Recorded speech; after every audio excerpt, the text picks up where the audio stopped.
Guys, how's it going out there? Rooster here in Tennessee, and today you're going to look at a customer all the way 955. You may wonder why there's two of them sitting here in front of me, and we'll get to that here in a second. But this radio's from Mr. Tom, Striker 955 all the way. Average power mod, AM regulator upgrade, final upgrade, so performs to the max. And we're going to get a video done on it, demonstrate the performance of it, AM sideband. This, that, and the third, make sure it receives and all that before we box it back up and ship it out. Obviously, it's a brand new radio. Now, we do have the heavy-duty power cord hooked up to it, so if he ends up running different power cord, obviously his performance might be different, might be a little bit different. I do recommend getting one of these or making one yourself, even if you don't buy one off me. So, story time. Over here is a radio that Tom had sent in to me. The box and stuff's down here beside me. He had work done on it from someone else, from another shop. I don't know who did it. They straight wired the cord in here, which, I'm not doing the video to pick the radio apart. I'm not a fan of that. And in addition, they'd done another mod on the inside that we haven't seen before. So I'm not sure what the purpose of that mod was. But I'll get straight to the point. When the radio came in, as I always do with radios that people send in, we don't take a whole lot of radios in. Just for this radio is a good example why, because things like this can happen. The initial test on it checked out fine. It was dead kin like 8 watts on AM, wide open, and would swing about 70 to 80 watts PEP. On sideband, it was doing about 70 watts PEP, and the voltage was dropping down to like 14.2. So no red flags on it, which means I just gave it the green light to go ahead and have the mods done to it.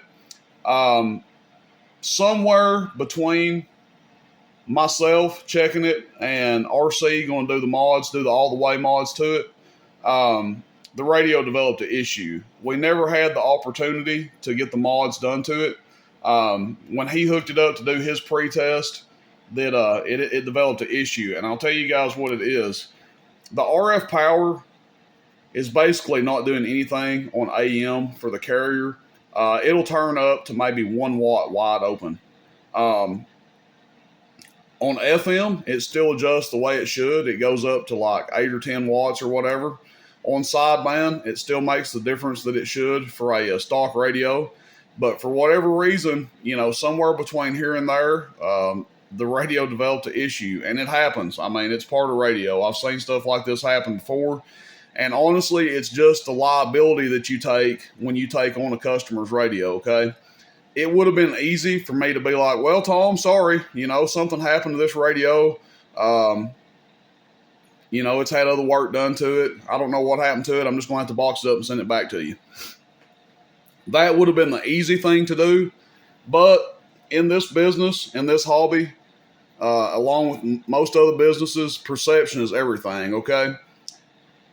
Although that probably would have been an okay thing to do, the perception from the customer would be that he sent in a working radio and that we modified it or tried to modify it and it was tore up during that process. That's not what happened, but I understand why a customer would believe that. So, to do the right thing, RC and I talked about it. We're going to split the cost on a 955 and he gets a brand new one.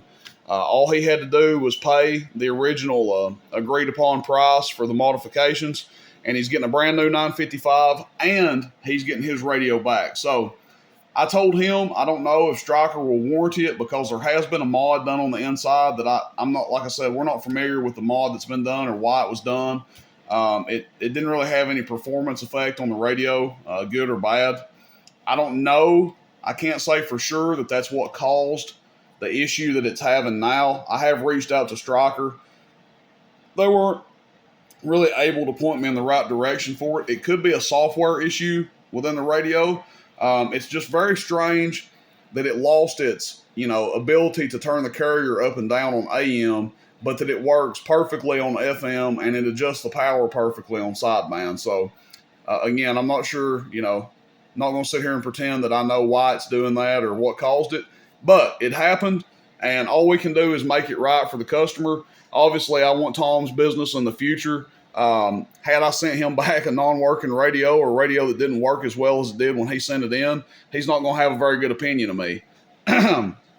Like I said, perception's everything, and he would perceive that something was done to tear his radio up when it was sent here. Obviously, like I said, that's not the case. It just happens. Stuff like this happens, guys. I get stuff in here all the time, directly, from the manufacturers, from other distributors. It gets in here and it doesn't work, and I have to go through the whole process and send it back. Sometimes I can't even send it back to the supplier. I have to send it back directly to the manufacturer because the supplier won't take any responsibility for it. I'm not that way. We're going to take responsibility and do the right thing and get him a new radio. So that leads us to the radio in front of me. Again, this is one that I had here all the way 955. Again, he's getting both radios. He may, if he's able to get this one fixed, then good on him. We're not going to mess with it anymore because I don't want to risk, making it worse than what it is.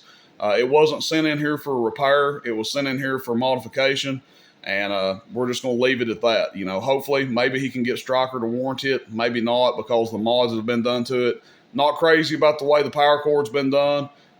Not crazy about the mod that's been done to it. But that's a story for another day. All right. Now on to what we have in front of us. All the way 955. So what I'm going to do, start out with the RF power wide open on AM. I'll just key this radio up in the background, this Cobra 90, show you it receives. There you are, receiving. That's about what we usually expect. Our test voltage is going to be 14.8. We'll go ahead and put our clamp meter on here, give it a good audio. Audio. Almost 7 amps. So 6 and some change there. That's on AM with the RF power wide open. Make sure our slug's in here straight because that'll throw us off if it's not.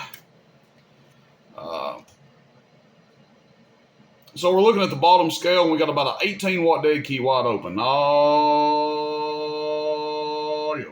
Almost 50 watts on audio on average power. Hello, audio.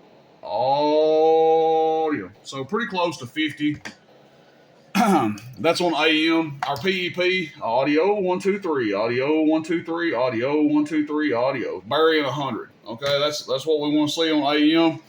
That is the output we're looking for. When you have just a ready to go 955, you're only going to see about probably 25 to 30 watts average power from like a 15 to 18 watt dead key. You're not going to get the gigantic amount of forward swing. Now, if we back this down halfway, our average power will probably come down some.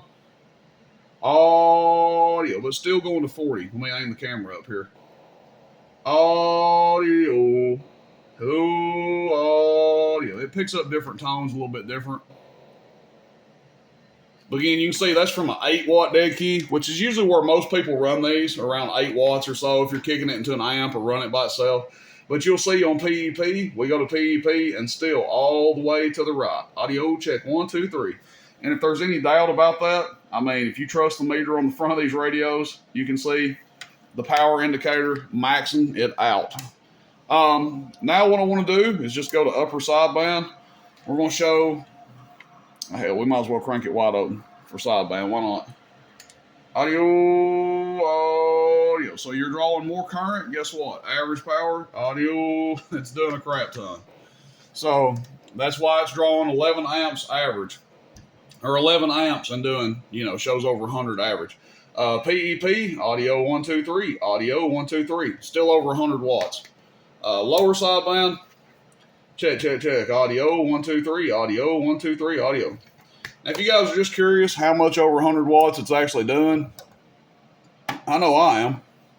Let's put a 500 in here. Okay. This is still on lower sideband, 500 watt slug. Now we're looking at the middle scale. Audio 1 2 3, audio 1 2 3, audio. Like 110 right there on lower sideband. And then on AM here, hello, audio. About 120 or so.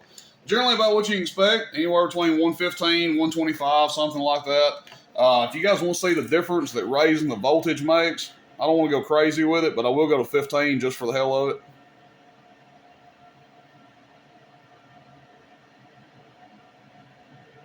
Close enough. 15-1. Audio 1 2 3. Audio 1 2 3. Audio 1 2 3. Audio 1 2 3. Audio. About 130 at 15 volts. If you guys want to see what it does, I crept up to 15 too. Messing with me when I wasn't looking. If you guys want to see what it does, let's just say, what the hell, 14 flat. I just want to show you the difference that a little bit of voltage change can make on these.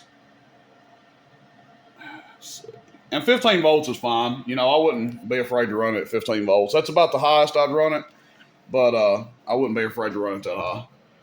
Okay, now this is back on a 14, and you guys can see there's a noticeable difference there. I mean, it drops down to like, what, 105, and at 14 volts, and was doing, what, 130, 125, 130 at 15, probably 130 at 15, 125 at 14.6. So there is a difference when you change the voltage on them. Is it really significant? No, not really. I mean, you know, 20 watts, 25 watts, something like that. But there is a difference. We want to double check our, let's see. Hello, audio, 1 2 1 2, audio. Talkback works. Hello, 1 2, audio. Let's see. Hello, 1. There you go. Echo's working, talkback's working, radio receives good output out of it. Just want to be very thorough with it because obviously the last thing I want is for him to have trouble with this one when he gets it back. So we're checking it out and making sure when it leaves here, it's in good shape. And again, it's unfortunate that this happened. Do you guys think that I like having to buy this gentleman another radio? No, not really. It didn't make my day to do that, and certainly didn't make RC's day either. But it's the right thing to do, okay? When you take in a customer's radio, we assume responsibility and liability for it, especially after I've done the initial check on it and it checked out okay. Okay, I've already told the guy, hey, here's what your radio's doing. It checked out fine. Whatever happens after that, whether it be the radio's fault or our fault, excuse me, can't talk this morning. That's our responsibility to make right, okay? I know not everybody does business that way, but Rooster Radio Connection, that's how we do business. And that's how, you know, I've been doing this in the radio business for 20 plus years.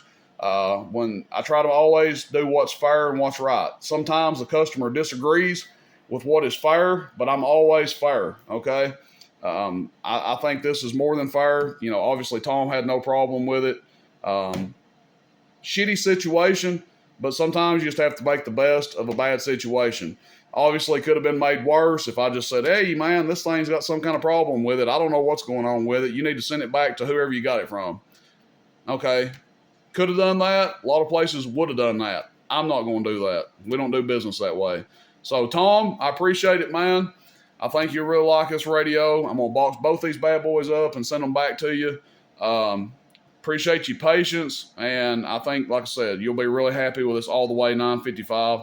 Everybody that gets these radios absolutely loves them. They rave about how well they perform. So we're really proud to send this thing out to you and hopefully get some return business out of you if you ever need anything in the future. So that's it, everybody. Questions, comments, shoot me a text, 423-299-3535, Rooster in Tennessee, roostercb.com.